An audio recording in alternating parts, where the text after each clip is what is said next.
का नहीं छी हमरो गे, अपनों का नहीं छी हमरो किया काना बैठी गए कब्र में सोता हमारा हरदम जागा बैठी गए कब्र में सोता हमारा हरदम जागा बैठी गए कब्र में सोता हमारा।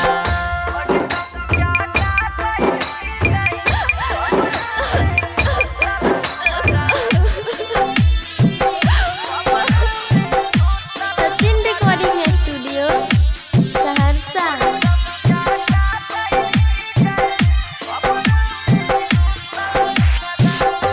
दाइन पहलियो तोरा हम प्यार के सोखा गे मोरा लो पेरो बहुत दिल कुहू की कुहू कगे।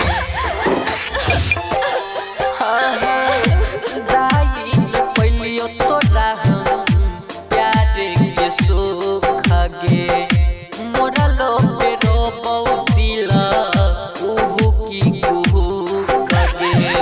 चुप होई जो किया है गई लोरा बाबा बैठी गई कब्र में सोता हमारा हरदम जागा बैठी गए कब्र में सोता हमारा हरदम जागा बैठी गए कब्र में सोता हमारा।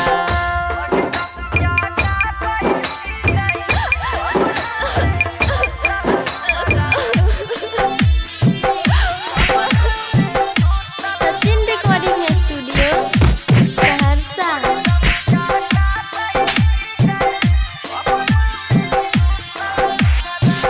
बन गेल घर के तोहार हमर दुश्मन गे शादी के जगह दिलको हमारा कफन गे।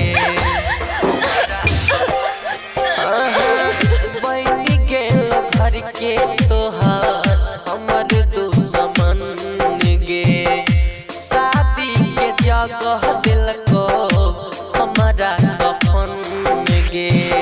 राइटर कृष्णा धरती के किया सता बैठी गए कब्र में सोता हमारा हरदम जागा बैठी गए कब्र में सोता हमारा हरदम जागा बैठी गए कब्र में सोता हमारा। मिक्स बाय सिक्कू सावरिया।